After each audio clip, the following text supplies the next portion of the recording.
Two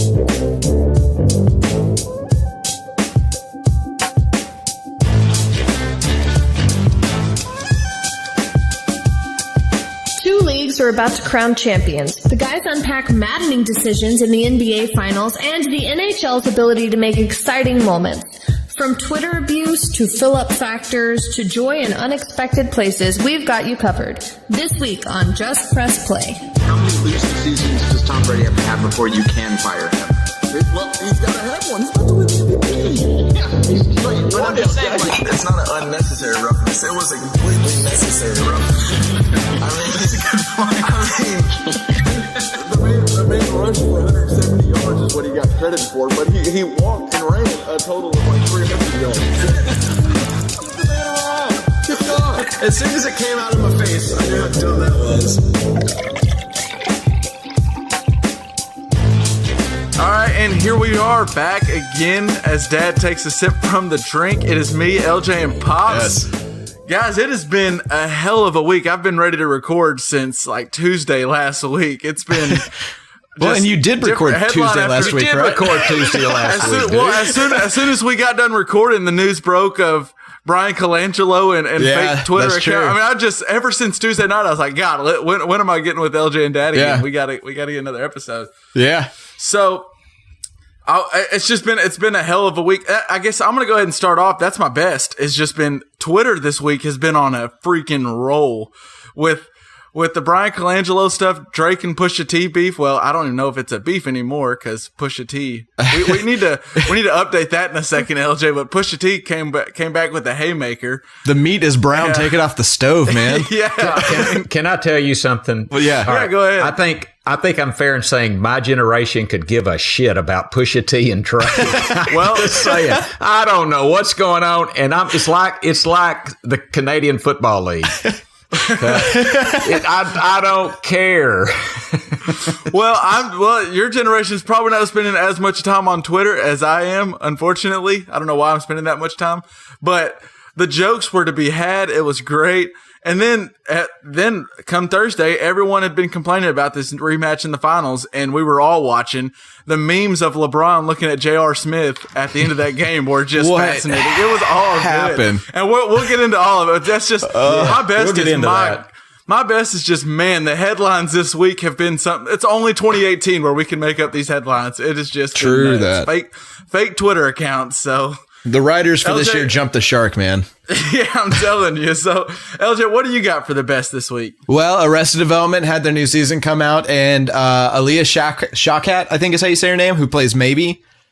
Okay. Amazing. She did a great job. I'm excited to see, like, she's finally got, like, a real role in this show as opposed to like this kind of like side character that's funny and interesting. Yeah, like, in season 4 especially, like they just relegated her to this, like she popped up every couple episodes, and well, she's on fire this season. She is so good. So that's probably my best is seeing her in that. But sweet, I haven't watched the new season, but I am pumped to. I saw it was dropped. So well, I might talk about it here in a second when we get to our worst also. So.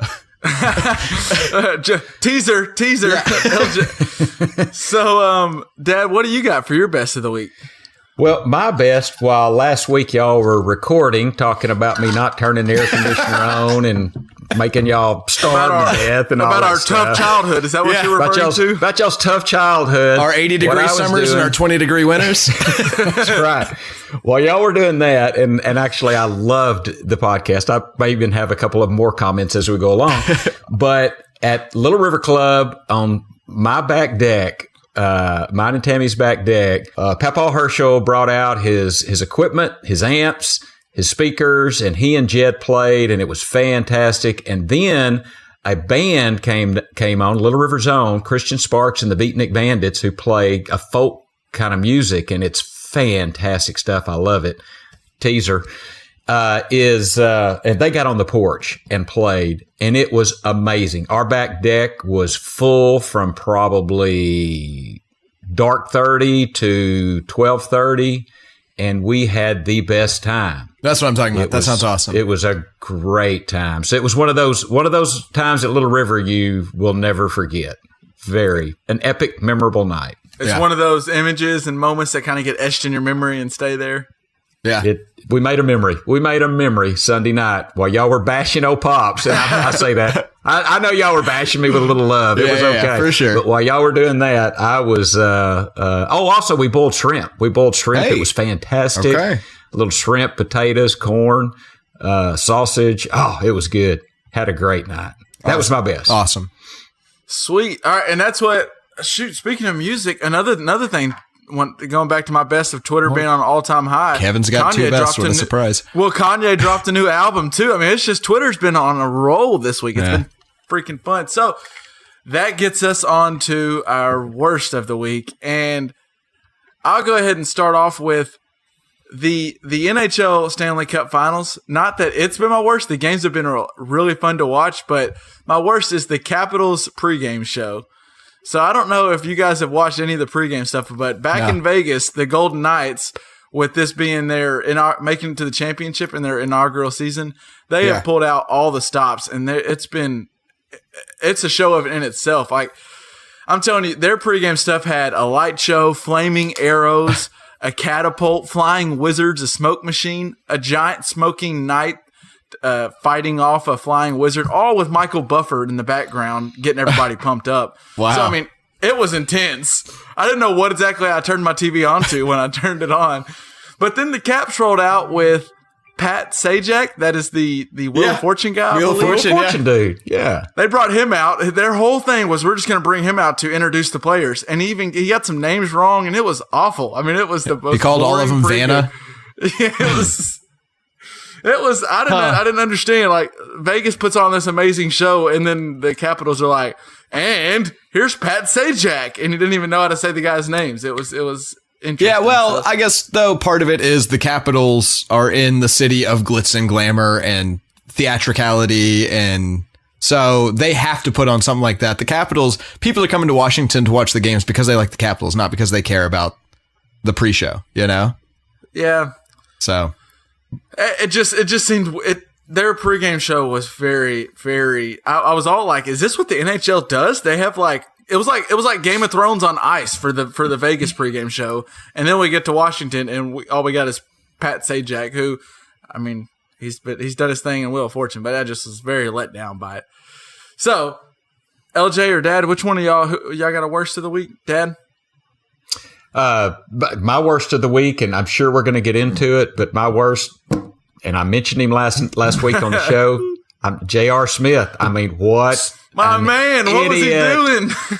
He was not using his head for anything other than a hat rack. I mean, it was terrible. We're talking about when he decided to just run the other way, right? Like, he's got a clear lane to the basket. All he's got to do is just try to throw it back in. Dad, is it the end of regulation? Is that what we're talking about? Yeah, but you got to go clear it, right? You got to take it past 3 points. No, we're not playing 21. No, that's what you don't have to clear the ball. That look by LeBron was the same look as like if you're playing out in the driveway and someone airballs a shot. So that means now you got the rebound, you can go right back up with it, but the person inexplicably clears it, and you're looking like go up, like, just go up strong. Well, in a close second place to that is Tyronn Lue. Go ahead and call the timeout when you see your player being an idiot. That's like 4 seconds. We'll get into this probably more, but anyway, that J.R. Smith, that's my worst of the week. Yeah, just as a person. Well, Dad's got something really against JR. He really doesn't want JR on his team. And then JR went out and did that, of all things. JR earned his title of not playing on Pop's team. He heard that and was like, I don't want it anyway, damn it. Yeah, he's like, I'll show you. We'll wait. We'll pause that. And we're going to tie a bow on that in just a second. We'll finish. You damn right we'll tie a bow on it. So, LJ, do you have a worst of the week before we get into just J.R. Smith's? Yeah, well, so Arrested Development had season 5 come out, and first thing I noticed is that they don't know what to do with David Cross anymore, Tobias Funke. They just have no clue what he brings to the show. My favorite character. I know. It's a bummer. And then the other thing, okay, so here's the most disappointing, is I get through 8 episodes, and they're good. I'm really enjoying it. It's a good show. And the way Arrested Development works is it's like 23 episodes of build up to this like one like scenario at the end of the season that makes it all worth it. Well, so we get through the 8 episodes and it just feels like it sort of ends without tying up anything. So we're like, what is going on? Well, we look it up.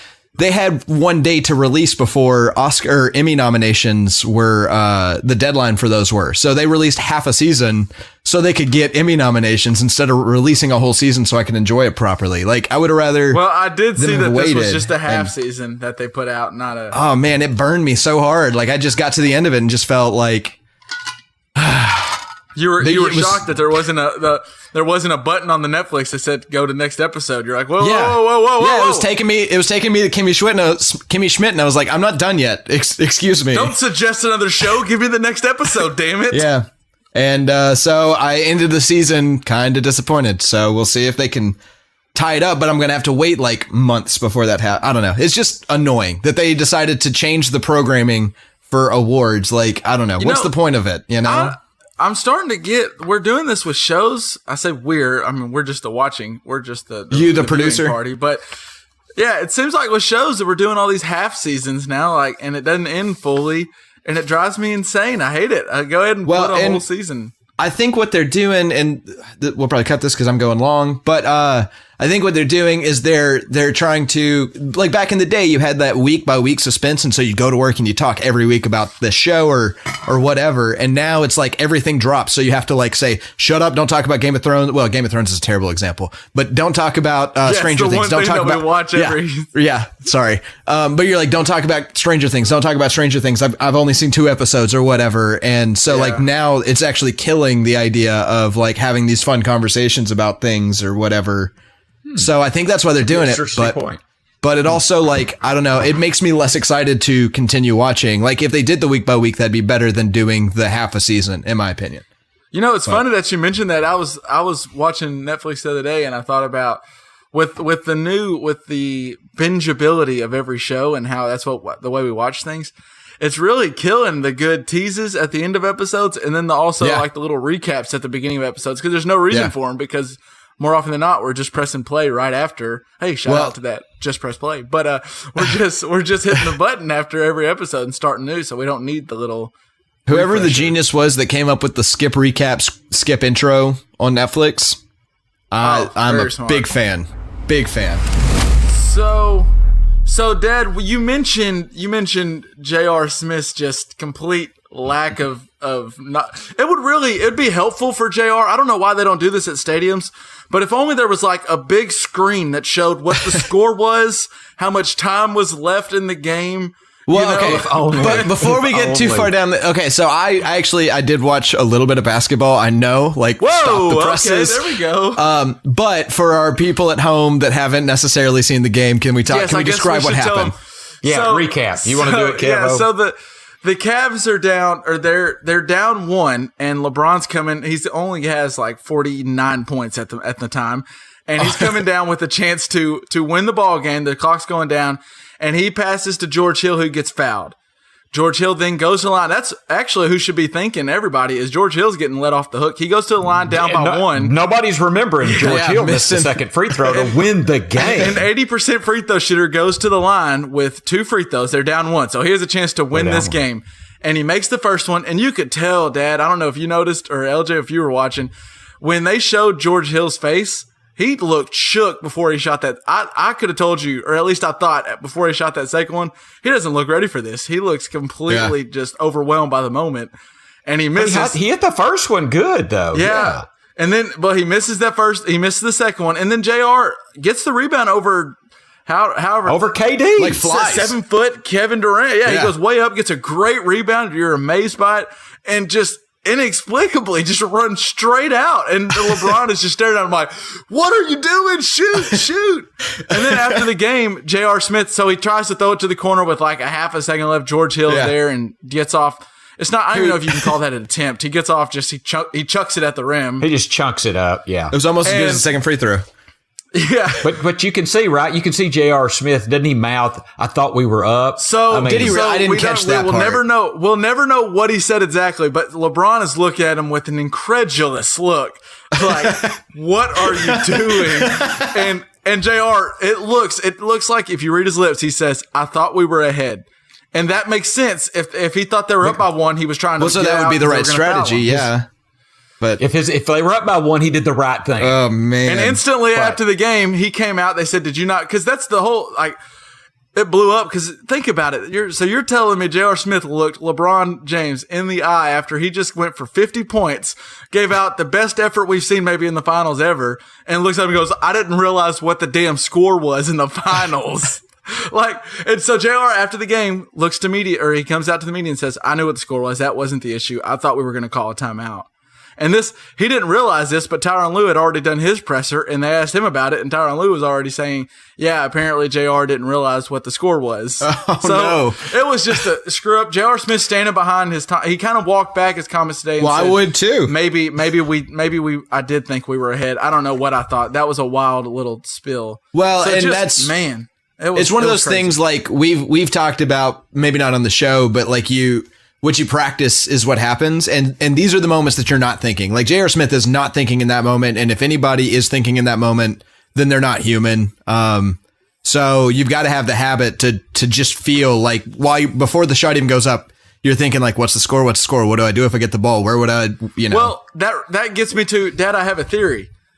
I think J.R. Smith knew the score was tied at the moment, but he was already in his head. He was, like LJ saying, he's playing out the scenarios. And he's going, all right, George Hill's going to make, because he just thinks George Hill's a good free throw shooter. And he goes, all right, George Hill's going to make this. We'll be up by 1. Here's all the possible outcomes. And so in his head, he gets that rebound, and he's just playing the outcomes of George Hill's a great He's already hit it. I know he's going to make it. So when he got the ball, he just instantly was like, oh my God, ball, we're up 1. And that is a quick, like LJ's saying, that happens like that. To us, there's a little bit of time, but that happens so fast. I just think a lapse in judgment. I'm glad you brought that up, because I'm sitting there watching the play, and I remember thinking, that's it. Cleveland wins. I remember thinking that, and then I thought, no, they're not, because they're tied. I remember, I think your theory has some legitimacy, but here's Tyronn Lue's got to call timeout. Couldn't he have called timeout on the bench? Could he have called timeout on the bench? Because there were 4.2 seconds, I think, when he got the rebound. Well, Sounds and right. so that's that's the thing is it happens. I think we don't realize how fast those 4 seconds goes by, especially in the moment when you're like, it's just so quick and there's so much chaos that even LeBron, maybe we've sat there and listened. That's another thing is LeBron's Why didn't LeBron call timeout? Well, he does. At first they see JR get the rebound, and if he would have went right back up with it, as we just mentioned, it was Kevin Durant on his hip, who's 6'11" with a 80-foot wingspan. The dude's incredible. He might block the shot. So maybe JR's trying. He might foul him. Maybe JR's getting out so he can get a better look. And maybe so LeBron's sitting there thinking, all right. And if you look at the replay, it's even more sickening. Is LeBron is open at the top of the key after he's been on fire all game. If he just LeBron gets can't it out hit anything this game, so why give it to him? It just it was so he gets the rebound. I think when I saw the clock, when he gets the rebound, there's 3.5 seconds left. And I just think you see LeBron going either pass me the ball or shoot. And when LeBron finally realizes, holy shit, J.R. Smith's not going to shoot this ball. He thinks we're winning. Then he starts signaling for a timeout, but there's not enough time. The ref doesn't see it. The buzzer goes off. And that's the thing. I think at home, those 3 or 4 seconds feel like an eternity. Like that's one of the things we've always talked about in basketball. Like when I was a kid, was like watching the last 2 minutes of basketball was going to be a 45-minute affair. But on the court, those like brief seconds are so fast. And you're trying to think of like LeBron's trying to figure out what J.R. Smith is thinking, because that's what teamwork is. And it's something that's wrong. So it's really hard to think of something that's wrong that someone else is thinking. Like, yeah, you're totally, I mean, I think you're on it. I think you've nailed it. Man, well, and I want to talk about that foul call change too. There was a dubious foul call reversal that I think that may have cost. Okay, so let's go the game. Let's go. We'll spend some time because I have an interesting. Me and Jardy were talking about. Jardy's a big into. We have both refed in intramurals, so we both talk about the refs a lot. And the refs that's right, had a hard shake at the end of that game. There's a couple of calls that didn't go the right way, and people were really blaming the refs. But that call, there was 30 seconds left, and Kevin Durant makes a drive. The Cavaliers are up by 1 point, and the Warriors have the ball. And Durant drives in. LeBron reads the play very well, and he's going to take a charge. And he goes in, takes a charge, gets the charge call. But there's an NBA rule where they can go back and review charges if they're reviewing whether he's in the restricted area. The only way they can say they want to review it is if they're reviewing the restricted area. What's the restricted area? Is that there's a little semicircle in the half key? circle under the goal. Got it. Yeah, half circle, and you cannot take a charge in that circle. Gotcha. I don't care if you've got position. Gotcha. That cannot be a charge. That's So they can review it to and the see if way it happened charge- in that spot instead of just outside of it or something. Yes, like so they were reviewing it. And yes, and the way a for charge that. works, LJ, is and for anyone who's not completely aware, you have to have your feet completely set. You have to be. You can't Right. slide up underneath. No, the you defender. don't. No, you don't. You don't have to have your feet completely set. Well, okay. Let me read this. Okay, go ahead. Go ahead. A charge is a player control foul. It occurs when the dribbler charges into a defender who has already established his position. Now, according to SB Nation, the defender should provide enough distance for the offensive player to reasonably stop or change directions. Referees don't look at a defender's feet and whether they're shuffling. Instead, it's whether a player's torso is set in position. So actually, your feet being set, from what I'm reading here, admittedly from SB Nation, I couldn't find it in the official NBA rules. I tried to look it up, but I couldn't find it. SB Nation's pretty good, though. But SB Nation's pretty legit. Yeah. But and I'm telling you, his feet were close to set. There was They were close. right foot, his right foot, but his torso was there. LeBron James had a position. That was a charge, in my opinion, and I understand how the referees were able to review it because they were looking at the restricted area, so that gave them the ability to look even further at what is typically not reviewable, the judgment call of the charge or block.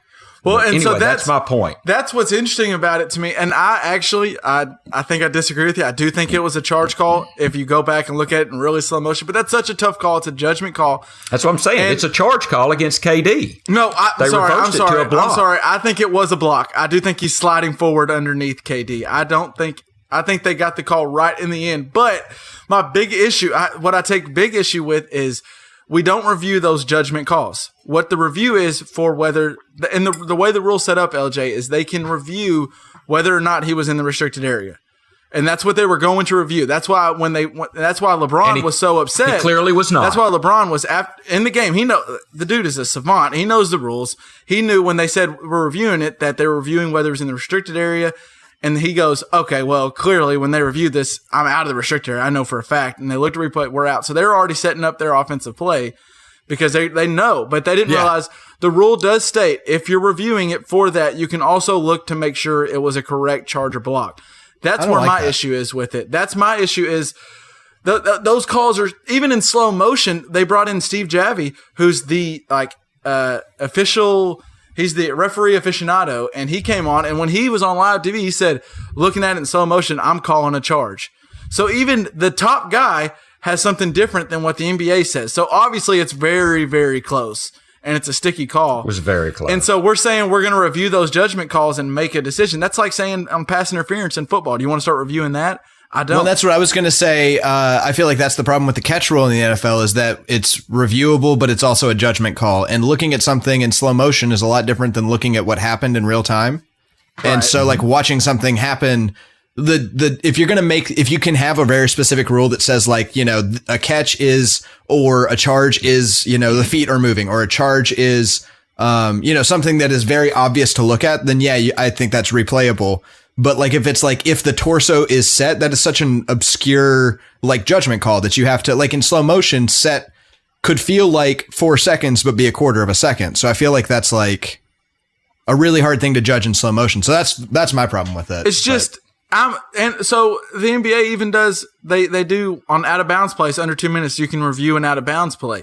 And you can look to see if you don't know who touched it last, you can review it. But you can if they go back and review that and they realize, oh, the ball was out on LeBron James, but clearly Kevin Durant's ripping his jersey down. It doesn't matter. You're only looking at out of bounds. You're not looking for a foul. I think that's you the way can't go it back should and be. recall a foul.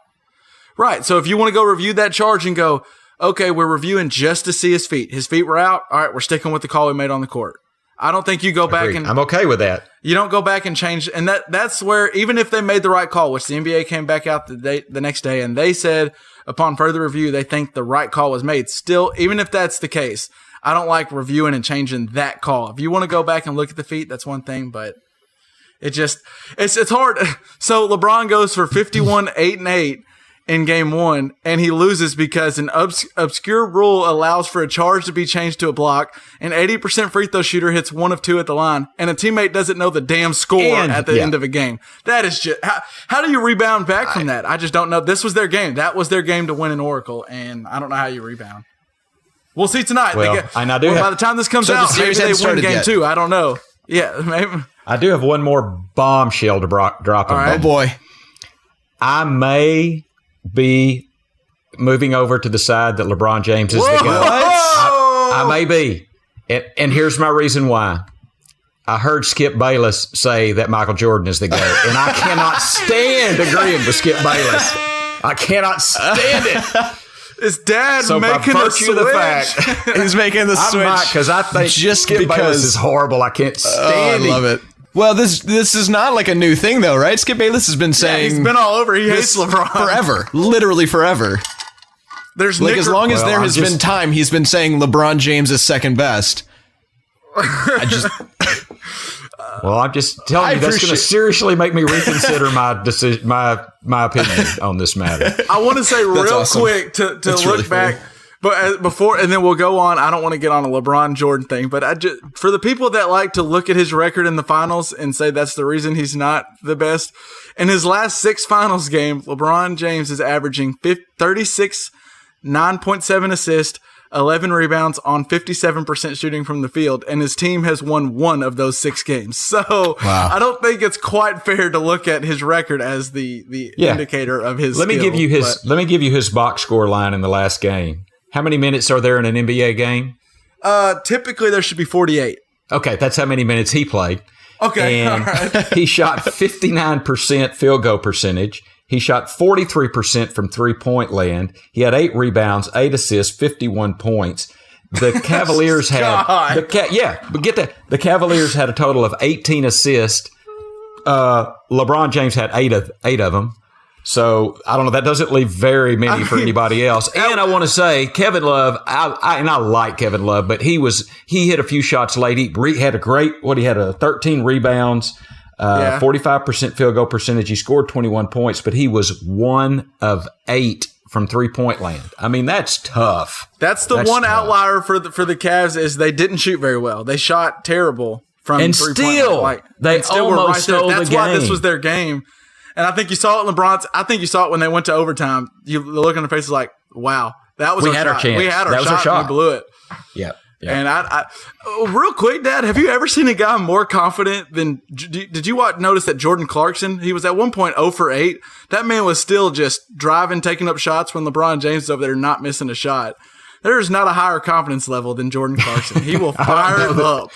I don't know that I noticed it, but you know what? If LeBron James throws you the ball, if you do, you shoot the shot. I don't care if you're 0 for 10.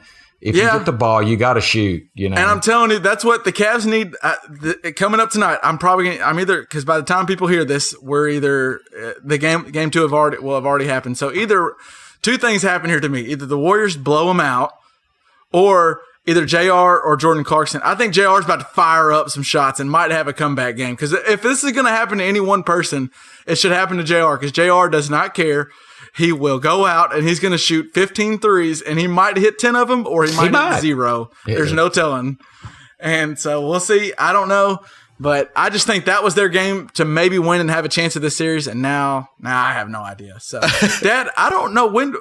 At some point in my life, I think it's happened in my lifetime because I remember being younger, and when they would talk about GOATs in sports, they would show, I can't remember his name, you'll probably remember, but the guy. Bill Buckner. When Bill Buckner lets the ball go through his leg, he was called the GOAT. But now, anytime we say GOAT, it's when we're talking about the best player. Really, we overuse it. It's not the best player of all time. It's not necessarily true in Chicago. We definitely still talk about, what was that guy that caught the ball? The guy in the stands. Had to move to Florida. That fan, what I'm talking about? Steve something? I don't know. It doesn't. I know Doesn't you're matter, talking about. But we'll still talk about the GOAT curse a lot. But no, people my age, when they mention GOAT, they don't think about. They would never call J.R. Smith the GOAT, but that's what he was. He was the GOAT of the game, right, Dad? J.R. Smith was the GOAT, and I've got some other famous old GOATs. Can you tell me? Well, Yes, I actually can tell you. Knowledge drop with Big Talk. Okay, So, it's history time with Dad. Let's learn a little bit. So, I looked, Drop I with did pops. do a little looking up. I dove into the internet, and this came from grammarphobia.com. The earliest use of GOAT to be good was Lonnie Ali, the wife of Muhammad Ali. In 1992, she incorporated the name Greatest of All Time, Inc. to consolidate and license Muhammad Ali's intellectual properties for commercial purposes. So 1992, she incorporated the name Greatest of All Time, Inc., which they shortened to GOAT, Inc. But anyway, that's 92. Okay. So, it rocks along. It rocks along when a you little think bit. when you think of the greatest of all time, the GOAT thing, Muhammad Ali is one of the top people you think of. certainly, So that because makes he sense. was saying. He and used also to say, it's not surprising. I'm the greatest. I'm the greatest of all time. It's not surprising that he would come up with the new nomenclature that we talk about when we talk about the greatest. Like he was a poet and a braggadocio. It didn't come into normal usage as a good thing until LL Cool J in 2000 put out an album. I believe it said he released GOAT, and on it, I believe. So this is a quote from LL Cool J in 2000. Without Muhammad Ali, there would be no "Mama Said Knock You Out," and the term GOAT would have never been coined. He said that to Rolling Stone. So I think LL Cool J, I mean, y'all, I didn't get a chance to look that up. Did he put out an album or drop something called GOAT in 2000? And Mama Said Knock You Out. I do remember that song. I'm guessing that's got to be an LL for Cool sure. J song. Yeah, it is. And so, LL Cool J has a song called "The Goat," "Rockin' with the Goat." The GOAT. Yeah, it's G.O. Yeah. It's his 8th studio album. okay, well, that was about 2000. So I For think the younger that's when it generation, LL Cool J is not the person recording this podcast with us. That was a rapper, Right. in the early late 90s, early 2000s. I get mistake for him a lot when people see me, but before we leave that, what's interesting to me, I want to give you some famous bad goats. Famous bad goats. And you named number one, in my opinion, Bill Buckner. I mean, I can never forget it. That was, again, probably before both of y'all's time, but I was watching. No, but it's still played. When you play 6. Biggest Gas, and now J.R. Smith's going to be up there with them, but that's J.R. Smith's definitely going to be up here, but some of these you'll know. This one maybe not. Fred Brown. And if you remember, Michael Jordan in college for North Carolina hits that shot from the left side. From his butt? Probably been a 3-point line. Michael Jordan from North Carolina in college to win the NCAA title. That would have been 82, I believe. He makes that shot. I started watching after that. Right, I understand that because you were bored after that. But so I was believe, -11 at that. I guess year. it was Georgetown, but Fred Brown takes the ball. He gets it out of bounds. He runs down to the other side of the court with time to score, and inexplicably passes the ball to James Worthy of the North Carolina Tar Heels. It was, you'll have to look. James Worthy and Michael Jordan were on the same college basketball team? Jordan was a rookie. A freshman. I think he was a freshman. Yeah, and he was when he hit that game winner. And Fred Brown inexplicably passed to James Worthy. Okay. Other ones, and this is going to hurt a little bit for you, Kevin, I know. Tony Romo. When he fumbles the point after attempt. He's on the list, I'm sorry, for bad goats. I will say, funny, I don't remember how old I was. I was young. I think that was like 05 or 06, but I was young when it happened. Sounds right. I remember I fell asleep during that playoff game, and I was at Mom's house, fell asleep on the couch, woke up, and Sports Center was on. And I turn on, I'm just like, oh my God, did the Cowboys win? And of course, they're showing the highlights of that game because it was the big game of the night. And I'm like watching the highlights as if it's a brand new game. And it looks like we won. I'm like, oh my God, we're going to win. We're going to win. We're going to win. And then they show him bobble that snap. And man, I crumbled to the floor. Yep. All right. Well, here's another one. It involves the Cowboys. I'm almost finished. Here's another one. It involves the Cowboys. And it was before both y'all's time, I believe. But Jackie Smith was a tight end. It was a third quarter of a Super Bowl. The ball is thrown. I think it was Troy Aikman. Right in his hands. And he drops it. He just drops it. It's like a 10-yard pass right in the numbers, and he drops it. Jackie Smith. And then my last one, you'll probably remember again, it'd be close, but it's Chris Webber calling the infamous timeout that was not to be. And then now we can add to that list, finally, J.R. Smith. Last Thursday night, was it? Thursday night. Yeah. So those are bad goats. That's what's crazy. That's what's great. Bad goat. Bad goat. Well, what about historically, another one, Jim Marshall running the wrong way for the Vikings. That would actually. You're going the wrong way. They're drunk. They don't know. How do they know where we're going? For the people that know, they'll get the reference. Those aren't pillows. How about those bears? The butt fumble was the butt fumble, but that wasn't. It didn't really cost them the game. It was just the Jets being the Jets. Fair enough. It was just the Jets. Just their whole franchise lived out in one play. Speaking of the finals, though, the Stanley Cup Finals is also going on in the NHL. Yes, sir. And I don't know if y'all have been LJ. Have you been watching it all? I've been watching highlights. I haven't had time to actually catch games, but I have been keeping up with it a little bit.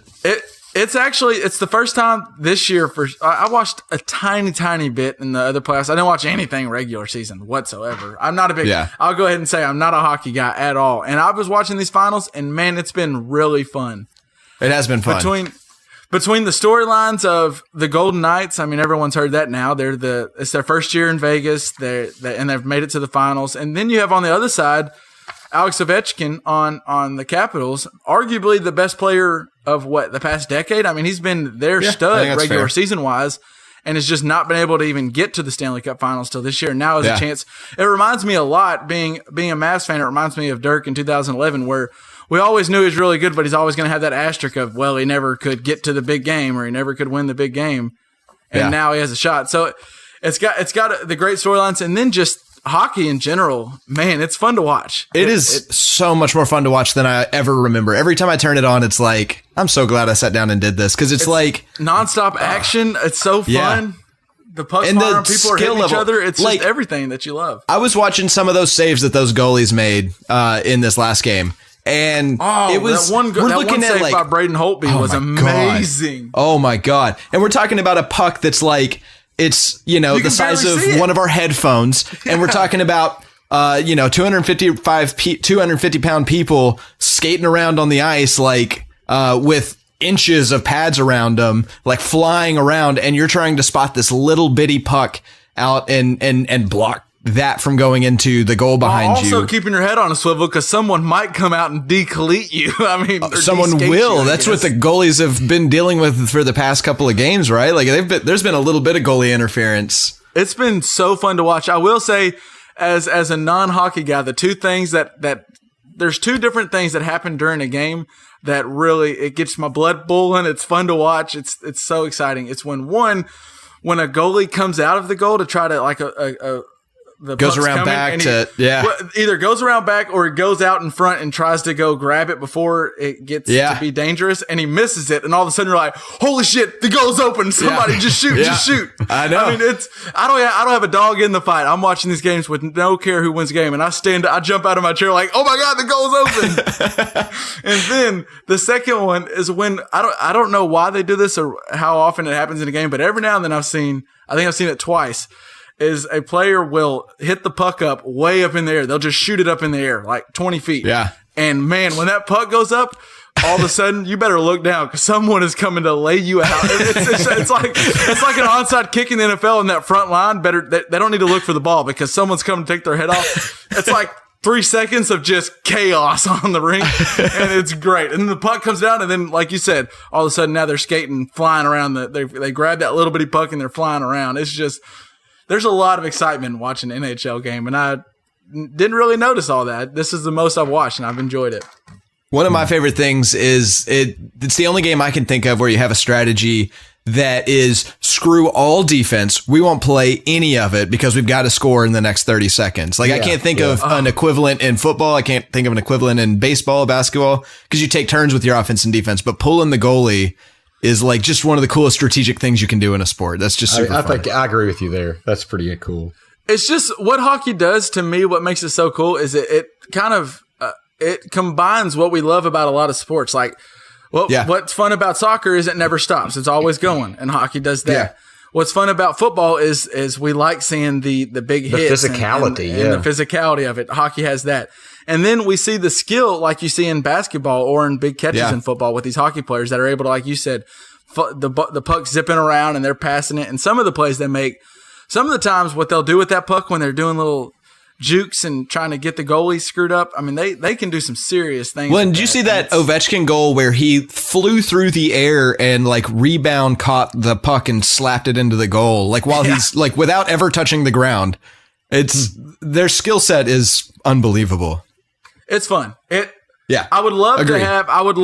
because I don't know I know Ovechkin's good, but I don't know exactly what makes him. Like, I know when I watch basketball, I can tell what LeBron's vision and his playmaking and his like how big he is and strong he is. I can see what makes him so good, but I don't know exactly what makes Ovechkin good. And I would love for someone who watches way more hockey and knows more to tell me that. But and maybe we'll get to that later. But just in general, there's a lot of stuff I still don't know. Like, I don't understand why sometimes there's a face-off. Like, I don't know why the ref called it, but just in general, watching the games, it's been very enjoyable. And I just think the NHL should do a better job of getting their game out there, because I think it's fun to watch. They just don't have very good publicity, and their well, and I think if the NFL is starting to fall out, I mean, we need to look at their concussion numbers, but if the NFL is falling out of favor, then they ought to just step on in there. You know, like this might be a great opportunity for them to be the big game.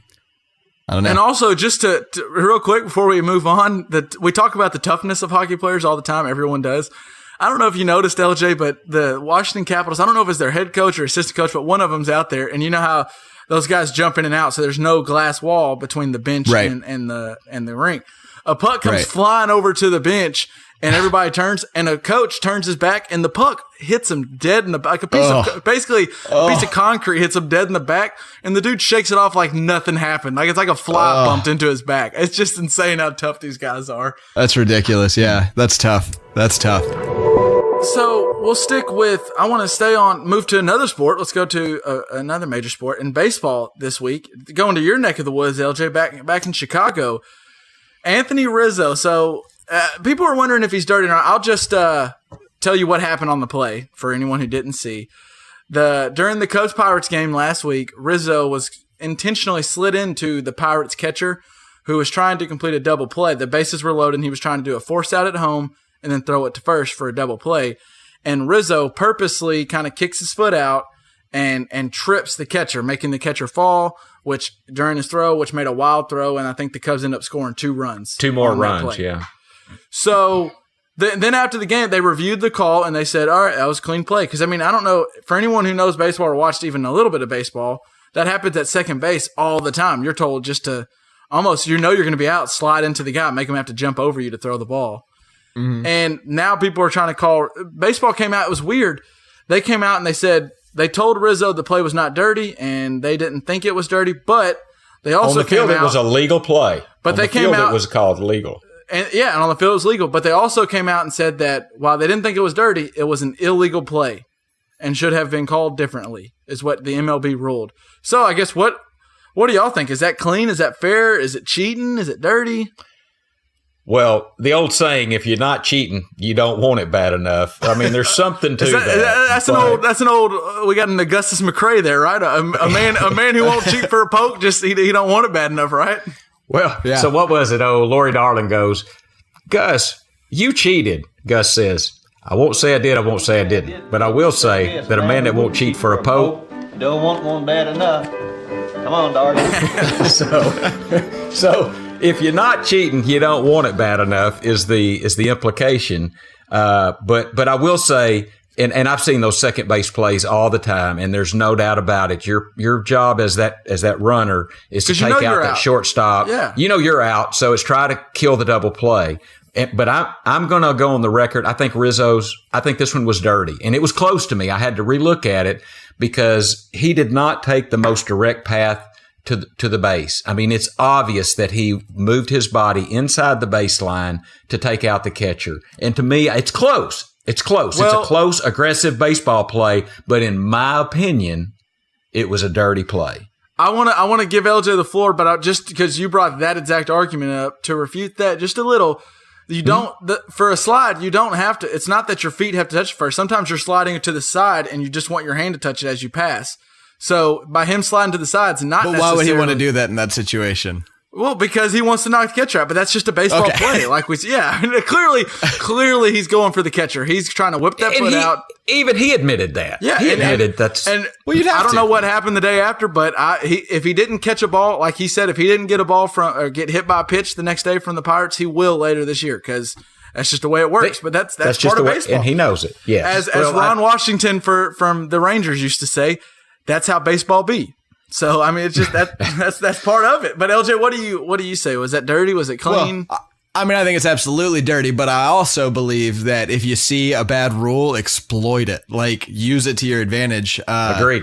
There's this one guy, you should look him up, SB Nation, who I guess we're talking about a lot, made a video about this one guy, Roger Nielsen, who the NHL rule book changed, I think, like 7 times directly because of things that he did. Because he noticed things that were like not exactly illegal, and he would like, so like one of the things is like we talked about pulling goalies, and so they had to make a rule because of him that you can't leave the goalie stick in front of the net, and also you can't pile up ice in front of the net, and you can't like leave any other pieces of equipment in front of the net, because he would pull his goalie and have them like leave their gear in the way so you couldn't score. And if that's not a rule, exploit it. Yeah. Absolutely. Absolutely. Well, and I do want to say one more thing. Rizzo, I think it was a dirty play. It was very close.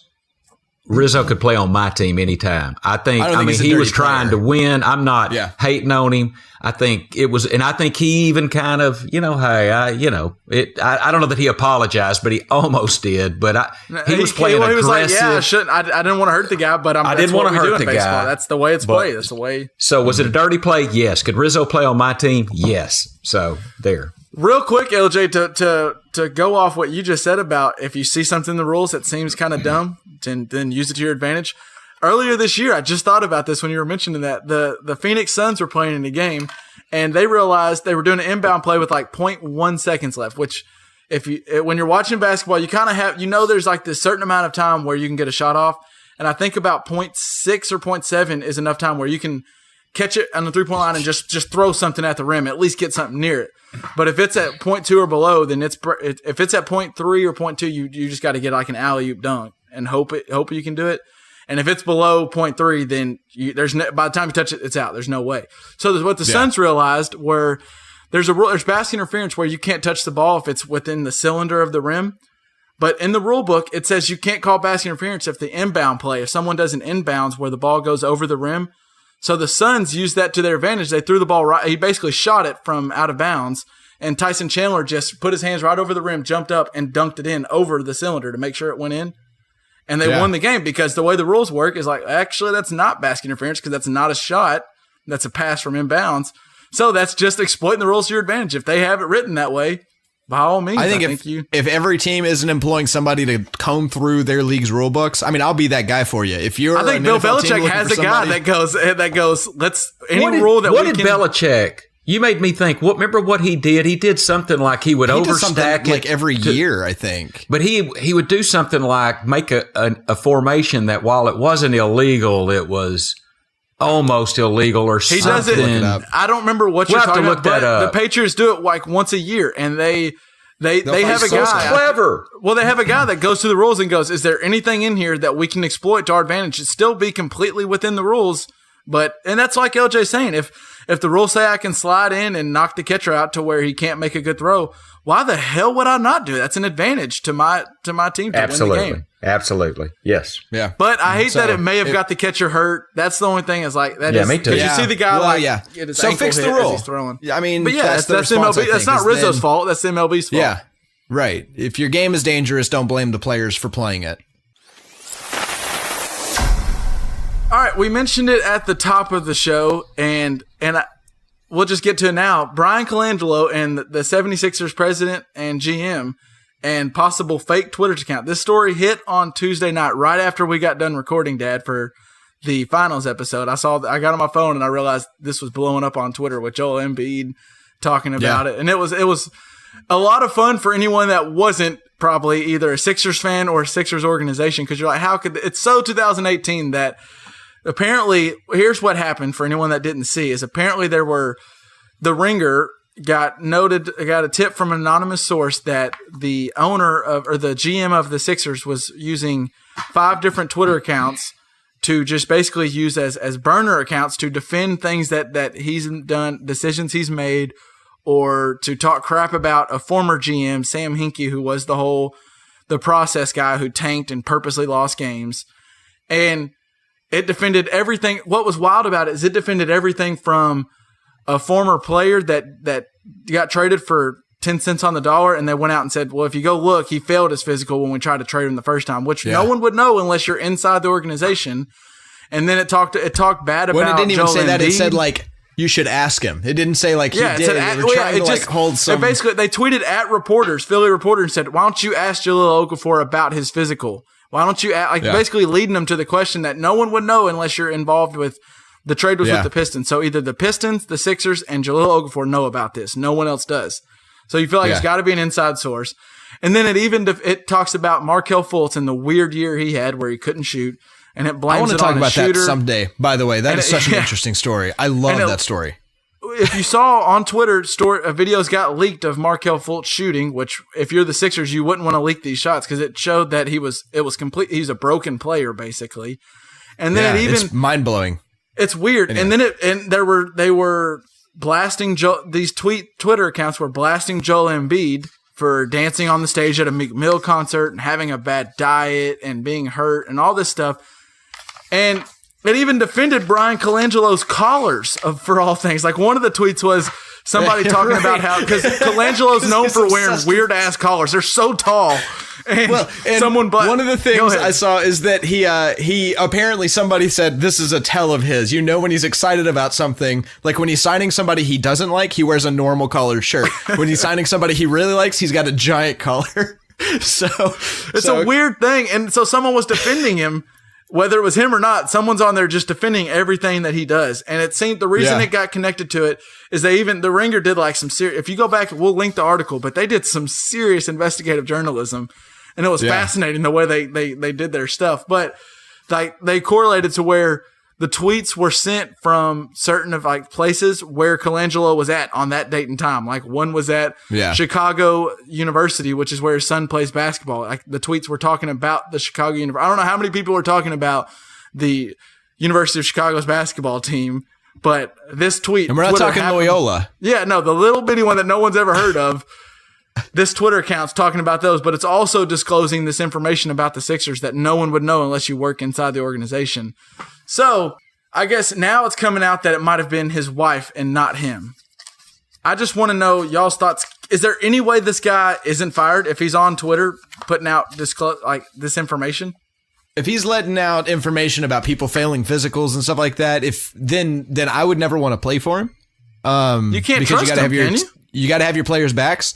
And so if your teammates, if your players don't want to play for your team, then you got to get rid of the person that's causing the problem. Well, it's going to hurt potential free agents coming in. They asked Joel Embiid about. They asked Joel Embiid, and they said what they wanted his comments, and he told ESPN had a great statement. Basically, he was like, Brian called me, said it wasn't him, so I have to give him the benefit of the doubt until proven otherwise. But then he ends it with, but if this is true, this is really bad. Because if it is him, if it's him and he's leaking out information that is, like you said, of failed physicals and like of all people, Markelle Fultz, their rookie, who, as you mentioned, LJ, it's a pod in itself, but the wild year and the up and down roller coaster and almost seeming like he forgot how to play basketball. And then they're leaking out this information about, well, this is the problem with Markelle Fultz. This is the problem with our young player. If my GM's making those statements, and like you said, Dad, this comes all on the brink of this team has got a lot of talent and they have cap space to go get maybe a Paul George, a LeBron. They have the cap to go get LeBron James. They also have a good pick this year. I mean, do you want to play for a team like that? I think he's got to go. He's got to go. What if it's his wife and not him? What if he was? What if he didn't know about it and it was his wife making all this? He's still got to go. Make sure that she knows that she can't say that stuff on the internet when they talk about it at dinner too. Yeah, but it's out. Like he's done, right? Even if it comes out proven that it's his wife and not him, it's too much, too late. It's too Hey, late. if That I tell information, my if that wife- information came through him, that's the problem. If I tell my wife secrets about work, and I mean we talk. I mean I don't fault. If you tell me you can't tell anybody, you better know there's a strong possibility I'm going to tell my wife. Okay, I mean that I think that's a given. That's fair. That is fair, but that means you and your wife, he and his wife have to keep that inside. So they're a team. So I don't care who put it out. I think Colangelo has to go because he's hurting the 76ers organization now and their future. He's got to go. And you know the saying, loose lips sink ships, and they were letting some stuff out. Yeah, sure. Yeah. And it really was interesting to me. It was interesting to me to just it's such a 2008 story. We've already seen stuff about burner accounts and Kevin Durant last year, where apparently he was on fake. He admitted to being on fake Twitter accounts that weren't him, so he could defend himself. And the thing is we don't grasp it because we're not the people that are celebrities and that are constantly being criticized. You're so open to the criticisms of everyone. And I will say, there's a lot of people on Twitter that say nasty, nasty things. Yeah. And don't read the comments. It's hard. It's hard to deal with, and it's hard not to. Your initial reaction is you want to defend yourself. If you're Colangelo, I understand him wanting to defend yourself, but you just can't do what he did. And it's just an interesting day and age we are where you have to have a thicker, to be a celebrity or be an athlete or to be anything of notoriety, you had to have a thick skin. And I think it's more so now than ever, like times 50.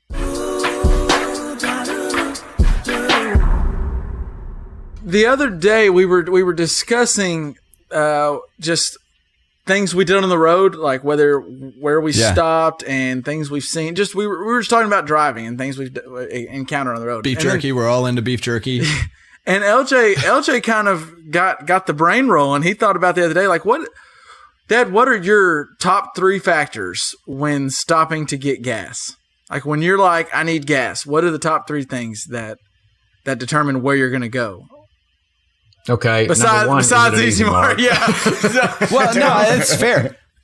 That's fair. Well, because where's the nearest Easy Mart is 1, and then there's no 2 or 3. Well, I'm going to give you a little bit of an answer, but I'm going to be an audience here because I'm very interested to hear. Because I mean, this is what I do for a living. We're going to be playing LJ. They're going to be playing the podcast at Monday's meeting. And they're going to. No doubt.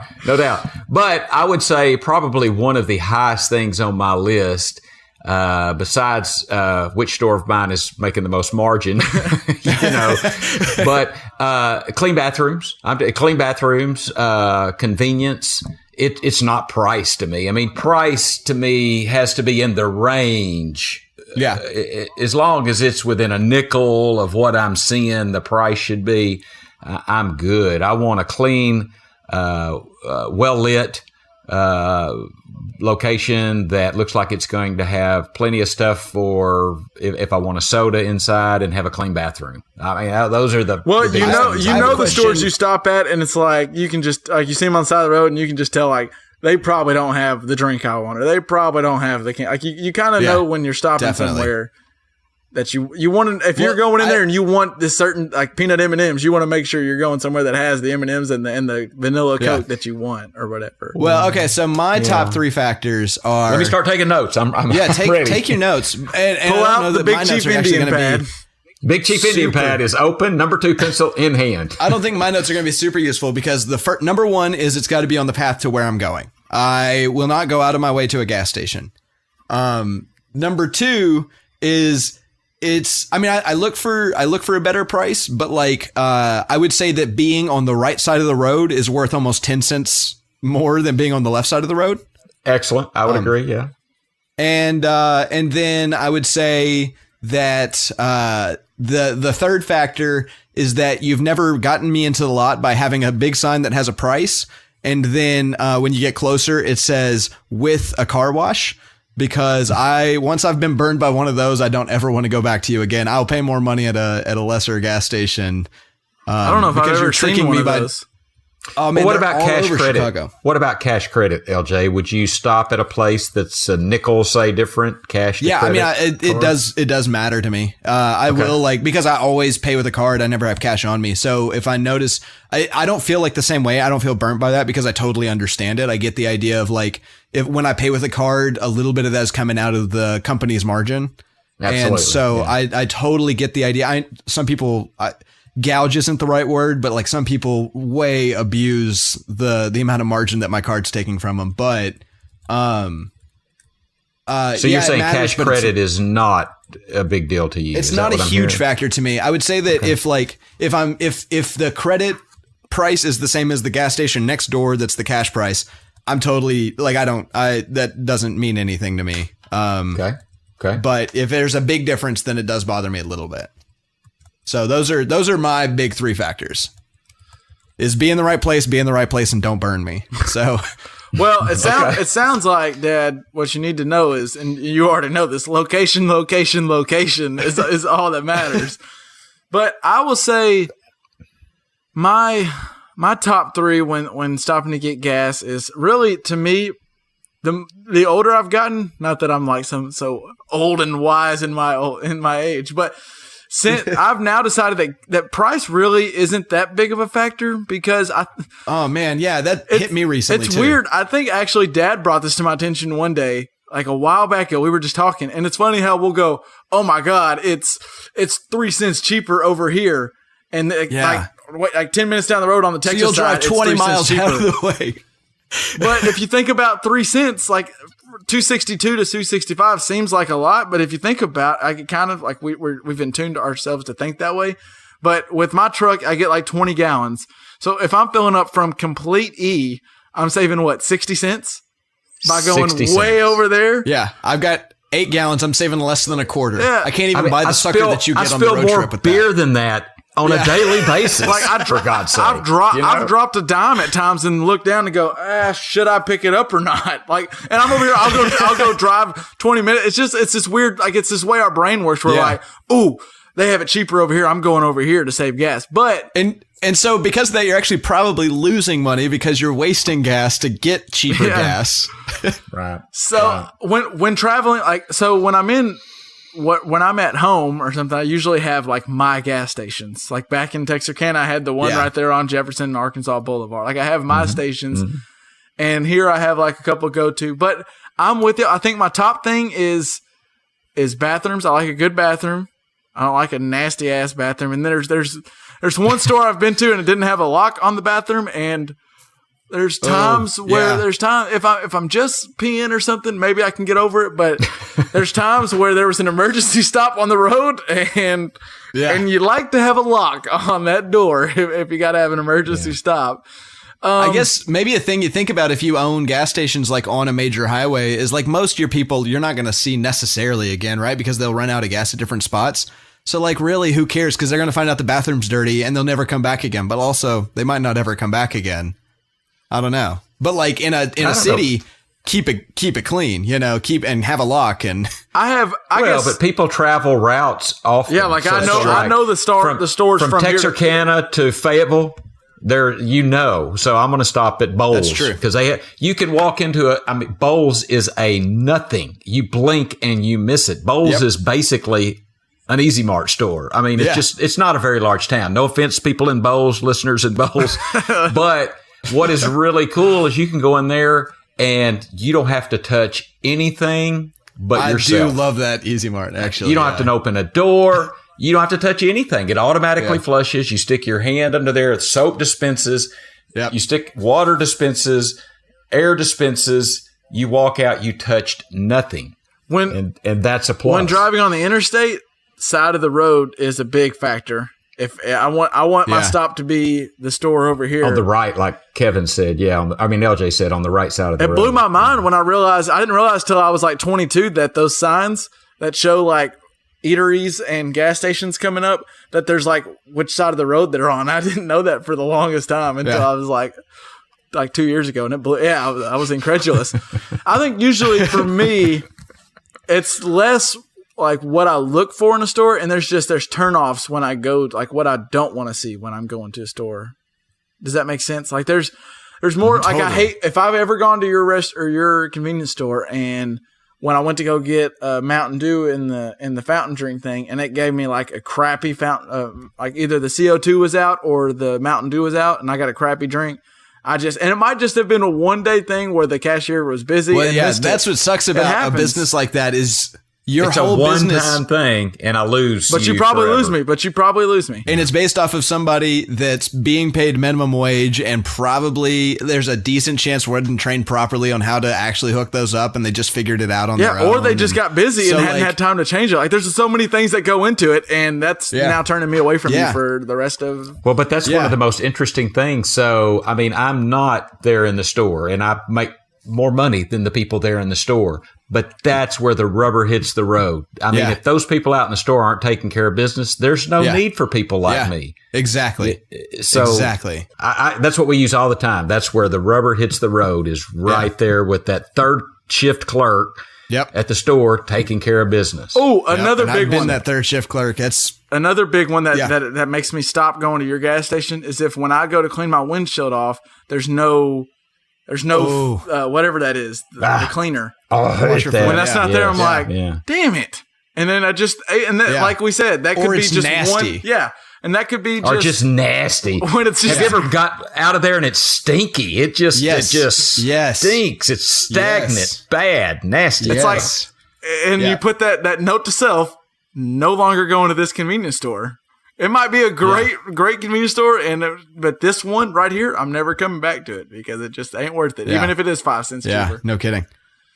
Now, I will say, living in Chicago, but being close to the suburbs, I can have a 3-mile difference in driving and save $1 per gallon. So, like that, I think all of a sudden becomes crazy worth it.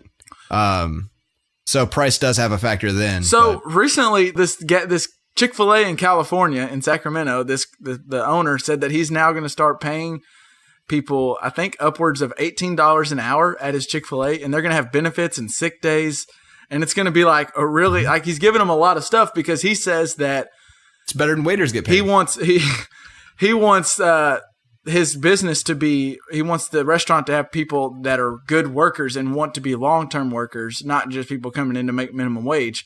Because that's where the like you said, rubber hits the road, is the interaction you have with your employees. And I will say, I loved the Easy Mart close to home. There was or close to where I lived back in Texarkana. There was like there are a couple black ladies that worked all the time, and I had so much. Every time I go in, I was hoping they were working because like we had fun with each other. They would they would make a joke to me, and I'd make a joke. Sometimes they'd talk crap to me. I mean, it was just fun. And I wonder, is it worth to you at Easy Mart, like maybe going, we're going to pay all our cashiers $9 an hour instead of the minimum wage because we want them to be a little better. Yes, and I don't want to get on a big thing here, but we do a lot of that right now. But just increasing pay does not necessarily get you a better person. Yeah. I mean, there's some generalities that it does. I think you're better Sounds to familiar. recognize the people you have and reward them. Yes, you're so right. Yeah. You're so Let right. me get you Truth. Let me get you in, and if you're a good manager, now I'm going to take damn good care of you. Because just because you start are me at kicking $10 ass. an hour doesn't mean I'm going to be a better worker. But if you That's right. reward the good workers, then you kind of But then if you get that reputation, I'm bringing you in, and wow, look where and they can talk. Somebody can come in new, for $10 an hour or whatever minimum wage is. There's different levels, but they can go, wow, you started 2 years ago, and now you're managing the busiest store in town. Wow, there's really room to grow here, and there's reward. But I think the other side to that is it's hard to get really great people in the door if the price point's too low. Right, so you can't pay you minimum gotta wage. balance- And you we gotta- don't. Right. Yeah. You got to raise the Yeah. bar a little bit and be a place that one wants to work, be a desired place. I actually for think employment. that's maybe more important to me as somebody that does freelance work. So it's not even really important at all to me. But I think maybe it's more important to have a place where I feel comfortable and wanted, and I have like a fun place to hang out, or whatever when I have a break or something like that, than it is to get paid, $1 more per hour. There's obviously a limit, and I don't know what that limit is, but yeah, I think making your place a fun place to be is huge. Because you can work hard and have fun. I mean, you can. Yes. Those are not mutually exclusive things. Well, and that's why finding those managers that you're talking about is huge, because like the experience of somebody who's working, a gas station clerk or, whatever you want to call it. Those people's lives are basically kind of decided by their manager. So if you've got a bad manager, they're not going to want to be there. And if you got a good manager, you got to suss those people out and find good ones. Yep. Next part of the question though, when you've got at what point on your gas tank do you think I have got to get gas now? This is interesting to me. I feel like I differ from Dad on this. When I decide I need gas is when it's after when the thing says like my truck will say fuel level low, get gas. No. I'm like, okay, I got like one more trip, and then the next trip I need to go get gas. Don't. No. What? Okay, LJ, you disagree? When do you stop to get gas? Oh, this is me and Hannah back and forth all the time, because like we'll be on a road trip and she'll be like, we'll see a gas station. I'll be like, the light turned on 2 miles ago, and I wanted to fill up at a quarter of a tank actually, because that's when, like, once it's at a quarter of a tank, that's all I can think about. That's it. That's all that's on my mind. Oh no, quarter of a tank. Too? I'm like, we got time. Oh no. Quarter of a tank, no. I start panicking. Like, I start knowing that I'm going to have to push. I just know that. Yeah. Well, and I can honestly say, LJ, maybe you get that from me, because I have, gosh, knock on wood, I've never run out of gas. But Me neither. And so I don't want to start that. But quarter of a tank, I'm the same way as you, El. I mean, quarter of a tank, I'm getting gas. It's funny. I've never run out of, I do play a little closer, obviously, than y'all. I've never run out of gas. I've had a few times where I was getting real nervous, but y'all know Lane, who I used to live with. That boy's ran out of gas like when we were in high school. I swear he ran out of gas like 4 or 5 times. He used to keep a little, like, a spare thing of gas just in the back gas can in the back of his truck, because he knew he'd run out of gas at some point trying to cut it too close. So everybody's different. You and that Lane would not have been able to make a road trip, LJ, if he's driving. You would have lost your mind. So the other question is, do you fill up when you get gas, or do you just put like $10 in because it saves you money? Filling Because that's what Barkley or that's what Shaq was telling us. Shaq says if you just put $20 in each time, then you save money. Yeah. But really, it just means you fill it up more often. Did Shaq graduate from LSU? I think I don't know. I don't think that he was graduating in thinking sports. For anyone, he was graduating in basketball. For sports. anyone that didn't get to see that interaction between Kenny and Shaq, I'll put that in the show notes. It was hilarious. Yeah, but it has been. I actually tend to put in like $10 or $20 depending on how low the tank is. I don't tend to fill up. I'm filling that bad boy up. I'm letting it get to bone dry, and then I'm filling it to past the full thing. I mean, and LJ drives probably less than we do, because you have great public transportation. We probably do more driving. So, true. So like, I'm filling it up. Might last me quite a bit longer. I'm filling it up, no doubt. All right, so now we have time. This is the time of the week where we're going to hit the caution. And I don't know if you saw, but Johnny Manziel just made his debut in the CFL. And I think, does the caution have something to do with the Canadian Football League, Dad? Well, indeed it does, Kevin. Okay. Okay, are you ready? Yeah. Someone builds an optical portal that allows you to see a vision of your own life in the future. It is essentially a crystal ball that shows you a randomly selected image of what your life will be like in 20 years. You can only see into this portal for 30 seconds. When you peer into the crystal, you see yourself in a living room 2 decades older than you are today. You're watching a Canadian football game. You are extremely happy. You're wearing a CFL jersey. Your chair is surrounded by CFL books and magazines that promote the Canadian Football League, and there are CFL pennants covering your walls. You are alone in the room, but you are gleefully muttering about historical moments in Canadian football history. It becomes clear that for some unknown reason, you have become obsessed with Canadian football. And this future is static and absolute. No matter what you do, this future will happen. The optical portal is never wrong. This destiny cannot be changed. The next day, you are flipping through television channels and randomly come across a preseason CFL game between the Toronto Argonauts and the Saskatchewan Roughriders. Knowing your inevitable future, do you now watch it? Well, Okay, so how far in the future is this? 6 years? Is that 20 20 years in the future. Oh, okay. 20 years. Yeah. Well, one, I'm curious to know why I'm so enamored with the CFL. I don't know if I've moved to Canada or what. Maybe in 20 years there is no more NFL because Roger Goodell has just brought this thing to the ground. That's a fair distinct point. It's the last living football league. Maybe all there is. Yeah. Yeah. LJ, When the CFL XFL merger happened in 2025, I think, okay, well, so part of this question is like, if I know my future, I know that I get great joy out of this. Do I watch the preseason game? I mean, I think the answer is absolutely, because like, why not start enjoying something today that I know I'm going to enjoy in 20 years? But like the other thing that this instantly makes me think of is there's no way Hannah's letting me decorate the living room like that. So I don't think things work out very well in 20 years. Well, so that's a bummer. You were sitting alone. Now you were gleefully happy. I think it said muttering about CFL historical moments. I have a lot of questions. Your life has derailed, LJ. Sounds like a guy that's eating Cheetos watching the CFL alone. Yeah, I think that's what happened. But it doesn't, like, there's nothing I can do to change it, is the framing of the question. So I guess why not start the train now, you know? Like, just, I don't know. That's my thought. Okay, well, my thought, I'll go ahead and go. I'm not watching the game right now. Because as of right now, I don't have any care, unless it's the Hamilton Tiger Cats and I'm watching Johnny Manziel in the CFL, then I have no care to watch what's going on in the CFL. And in 20 years, if I enjoy it, so be it. But I don't know why I would spend time watching it now if I don't really care for it. You wouldn't watch a preseason game for a thing you don't actually care for right now, but you know you will later? I'd rather turn on the newest season of Arrested Development than watch the preseason of the CFL. All right. Okay, so I think I'm going to side probably with Kev here because I think I have no interest in the CFL right now.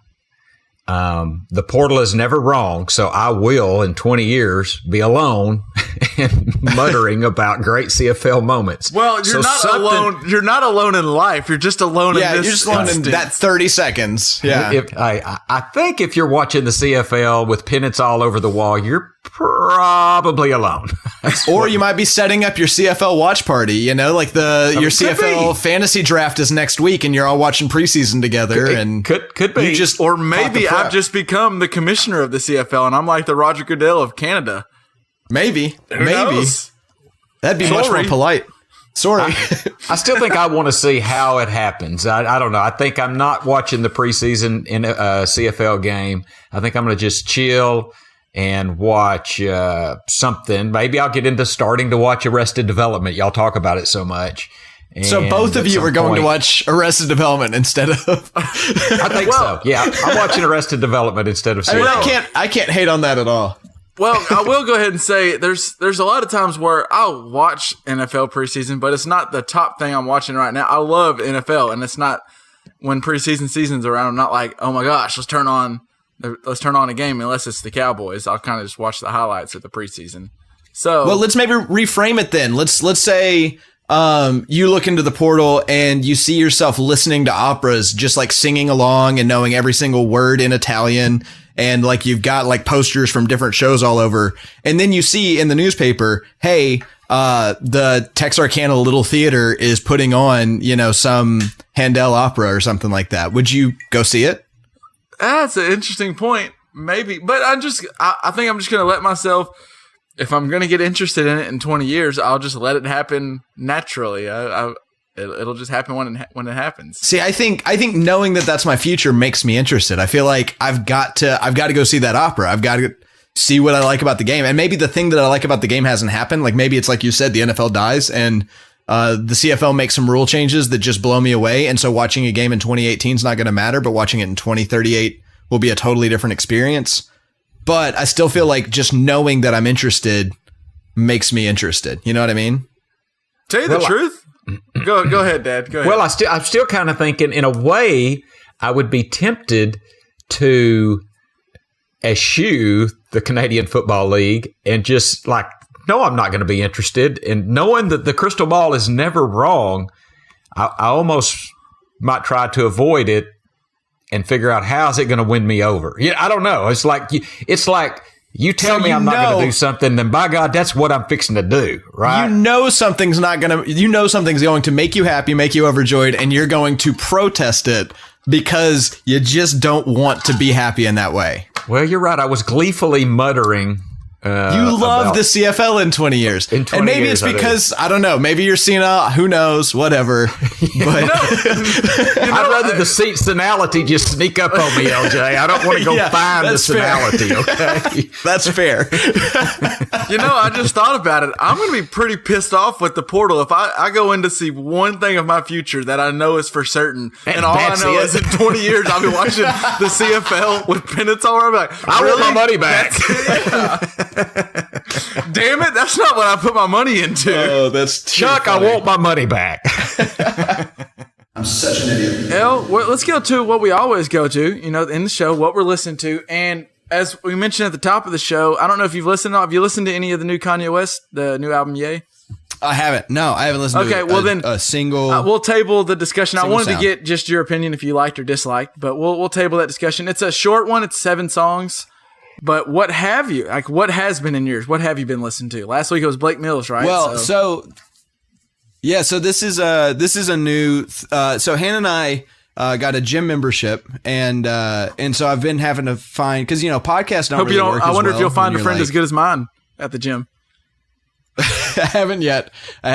But we'll see. I'm open to new friendships. All right, so we'll see. I'm sorry for interrupting you. But so I've been trying to find something with a good beat that I can listen to, to kind of push me or whatever. And so there's this guy named Jeremy Blake, who has an album called, it's an EP called So Far So Good, and it's really good. And it was all written with the OP1 by Teenage Engineering, which is like an instrument, like a digital instrument. And it is like the one thing, if I had like infinite money, I would buy that first. Maybe second. I might go buy like a Coke first or something. But I'd buy that instrument second. And so it's a whole album made on that instrument. And it's really cool. By who said the name again? Jeremy Blake? Okay. So far. Jeremy Blake, So Far So Good. You got me intrigued. He also, if you want to see him make this music, he makes it on his YouTube channel, which is known as Red Means Recording. Okay. You want to put a link to his channel in the show notes? We'll do that. Yeah. Yeah, absolutely. Dad, what have you been? I'll tell you one thing.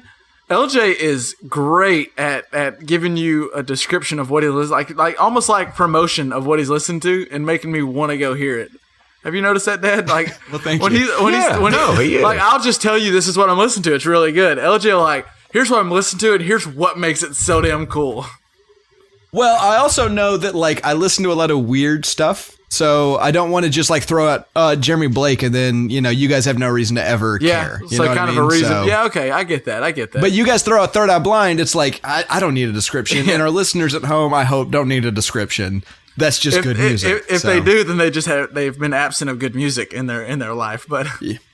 And I hope we can fix that soon. Dad, speaking of good music, what have you been listening to? Well, I alluded to it earlier, but I'm going to give them a shout out. Christian Sparks and the Beatnik Bandits. Funny name, great group, very folksy. They've got I think it's a 5-song EP out. They're a local group, right out of. Yes, Little River. I mean, Hunter, the drummer, his dad and I, John, are buddies, and I've known Hunter for as long as I've been up at the river. And they've got a group together, and they played on the back deck last Sunday with Herschel and Jed, and were fantastic. I really like them, and I'm excited to get them out there, and hopefully some people will listen to them and like them as well. They're going to play at the river, by the way, July the 7th. We're going to do our fireworks on the Saturday after July the 4th. And they're actually going to be playing that actually live means I might be able to come. There we go. Oh, I hope you do. I will now if it's a weekend. It's a weekend. LJ, you need to think about it. July the 7th at the river, fireworks. We'll be back from the honeymoon music on the 5th. Think about it. So, but yeah, think about it hard. We'll talk about that more. But listen to the Beatnik Bandits, and they're fantastic. Yeah, really good. I actually saw some on Facebook. I was I hadn't listened to them yet, but I was I marked it down. Seeing that they were out on the porch, I knew that's someone I got to listen to. So give them a listen. Anyway, that's who I'm listening to. Dope. Well, and okay, so I LJ, you kind of helped me find this person. I found someone new recently because I was listening to, I just love Tiny Desk Concert. You've got me onto that. Yes. Those are the coolest thing They're in the so world. much fun to watch. Yeah. If you go to YouTube Absolutely. and just type in Tiny Desk Concert, and you'll probably find at least one name you know through the thing and listen Yeah. to that one. Start but with just them, click yeah. on any of them. Just click on one. Because what happened to me is I clicked on. Get comfortable. But Yeah, what happened to me is I clicked on the Chance the Rapper one and I enjoyed it, and then it just plays. It just starts playing, and then I had it on work while it's so cool now at work. I have the 2 computer screens. I've never had that before. And Oh, that's the best, isn't it? Yes. I I'll be love doing my that. work. I'll be doing my work on one screen, and then I have the Tiny Desk Concert over on this screen. And Yes. I just started letting it do its thing, just play the episodes. And I came across this guy, Leon Bridges. Okay. Oh, was gonna I make a guess, love but I would've Leon been wrong. Bridges. I don't know Yeah. Leon Oh Bridges. my gosh! Oh. It's like he's straight out of All the right. 50s and 60s. I mean, he's got he so much is soul. good. Yes, he does. right. Leon Bridges. I'm all over him. I love him. All right. I'm in. So if you go listen to the song that on the Tiny Desk Coming Home is really good. It's on his album, his recent album, or in the 2016 album. I don't think it's on his most recent, but they play that song on his Tiny Desk Concert, and I'll link the video to our show notes. But when he plays it live with the group, oh my gosh, it's so good. And then the other 2, there's River and Beyond, are 2 other songs by him. And man, he's got, like Dad said, it seems like the dude straight out of, he looks like he should be an old man who's got so many good stories to play. The way he just got so much soul. And For some reason, when I see him, Kevin, I think of like Otis Redding and Sitting on the Dock of the Bay. He reminds me of a throwback to that. And LJ, you'll like him. I'm in. So I have a question then. This is somebody I don't know. Like tanking the Bangas, should I start with the Tiny Desk or should I just dive in? I would, Spotify if I were you, I would start with the Tiny Desk because because he has his vocalist. I'm losing her name right now, but her with him and then the band playing behind him, it was so good. All right. And then I'm when I listened to that, I was like, all right, I really like this. Is pretty good. I listened to the Tiny Desk Concert again. I was like, this is really good. So I just went to Spotify and started playing it. And he has a song called River, which the video for River is so cool. And the song in general is cool. He actually got the premise of the song, but from the song on Oh Brother, Where Art Thou? Like we go down to the river and pray. Ooh. That's where he got the That's a premise great of the soundtrack. river. That might be what I'm listening to for next week. We'll see. Yeah. But yeah, so this week, go give a little, if you want some soul injected into your And IV, just go put some every Leon day. Bridges in, man. All right. It is already on the collaborative playlist. I just put it on. So if listeners are here in our headphones right now, then they can get the head If start. you were on listening it, but otherwise right you have to now, wait. it's there. Otherwise, you'll have to wait until about Tuesday morning, probably. That's right. Except for maybe the listeners that follow our collaborative playlist, like every maybe couple you're already hours there they refresh it. Yeah, who knows? Yeah, maybe you're already just hanging out. Shout out to you If you're you that are. person, let us know because we need to Let us know. that you're ahead of the ball game. I want to know who that is.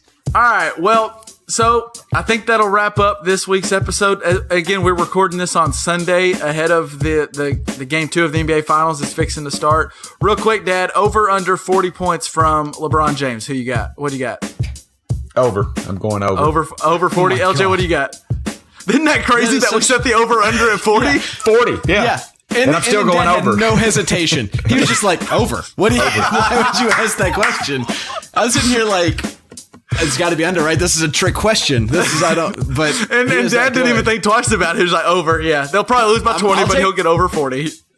I'll take the under just so we can be different and make it competitive. But I'm gonna go over. I'm gonna go over. LeBron's just LeBron. He did it last week without even playing bully ball. He just outplayed everybody. So we'll see what happens. But Hey, it wouldn't be surprising to see J.R. Smith blow up tonight. He needs to, and I'd love to see Kevin he Love needs the blow up. PR. well, I guarantee you there won't be a lack of confidence or a lack of shots coming from JR. He'll get the shots up. It's just whether they fall or not. Yep. Yeah. That's one thing. You never see a 0 for 1 game from JR. It's either like a 6 for 10 or an 0 for 10. He's gonna get the shots. Well, they say a shooter shoots. Shooter, shoot. So for this week, that'll do it. You can find us on Twitter at JPP Podcast or on Facebook at Just Press Play Pod. And make sure, if you're listening to this and you haven't subscribed, go ahead and get on the Apple Podcast or wherever you do your podcast at, and go ahead and subscribe. And if you think you've subscribed but you're not sure, just go ahead and double check. And if you have, then you can unsubscribe and then resubscribe. There's no reason not to while you're there. But, just to be sure. Yeah, just to be clear that you're subscribed. I think for me, for Elle, for Dad, y'all got anything else? I'm good. I just want to say anybody that subscribes to the show gets a free shot of Malort with me if they ever bump into me and I have a Malort bottle with me. Do you carry a Malort bottle with you at all times? Like if someone, I think one should have Malort on him at all times. Is that not true? That should be a rule. If it's not, it should be from now on. Just in your duffel bag, in your Duluth bag, Yeah. Dad, you keep a bottle of I'll gotta keep have a little flask bottle of Malort. I am contacting Malort this week, by the way. They get more shout outs. Hey, that's the official sponsor of the show for this week. That'll do it. Brain dance.